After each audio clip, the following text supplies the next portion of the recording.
Hello everyone again. This is Ennio Sinisi. I'm the Group CEO of UMS Group, and we are at the ITAMS conference in Amsterdam.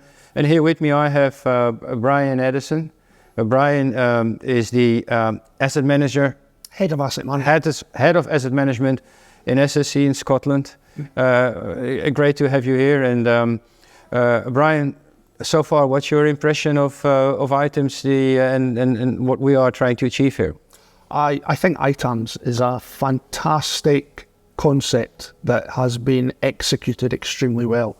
The value that I take from it as an asset manager of a transmission utility, it's more than the cost of participation and being involved. You get so much more from it. The collective knowledge of so many different TOs and the strategic direction they've taken, how they've solved problems that you have or that you didn't even know you had, and you can pick up and gain from that. So for me, it's a fantastic opportunity to learn from other people and maybe offer some solutions of our own. Yes, wonderful. I'm very happy with your satisfaction about the program. But more general, how do you see strategic asset management or asset management as a lever to all the challenges that we are facing? Oh, that's a much more challenging question to answer, Ennio. As a TO, it's fundamental for us in SSE and transmission. We've made it very, very clear in our business plan. We've spelled it out that we recognise that in order to deliver what our customers and the Scottish economy needs, we have to be world class in this. So actually looking at all the different areas that we need to excel in and then executing that, it's fundamental to our continued performance.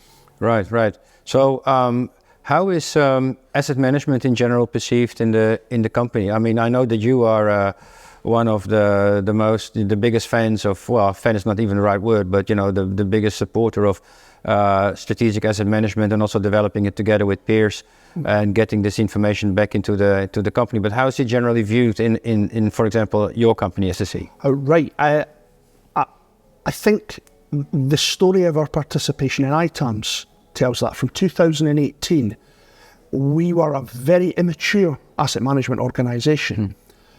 One of the things that we learned was the better performers in asset management, they tied that into the competence of their people and the knowledge and understanding. So we've invested an awful lot of money in that area, time and effort, to bring the general level of competence of what asset management means across the organisation.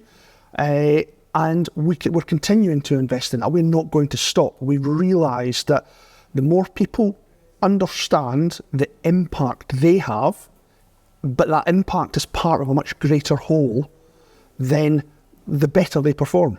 So for us, it's that's so it's we're much more aware today than we were 6 years ago, but we've still got some room to go. Yeah, excellent. So one final question: how do you value the contribution of UMS to your progression? Well, interestingly, I think UMS have actually been critical to that, because I think you're a very critical friend, if I could use that phrase, because happy to be called a friend. Yeah, because you're very honest. You are. We give you an honest explanation of what we believe our capabilities and our performance is at this every time we participate in this, and you don't pull any punches.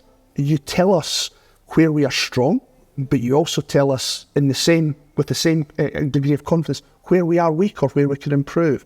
And I think for me, we need somebody like you to help us understand how we're doing, and also to help us reflect on how far we've come. And I think that's the continued participation in something like ITAMS. You get that history, but we're not in each other's pockets every day. So you see us every 2 years, and for me, it's an incredibly valuable experience. Well, thank you so much for your answer and for your support, and also to your peers in the industry. we'll stay in touch. But thank you so much for your interview. Thank you. And have a great rest of the conference. Thanks very much. Thank you.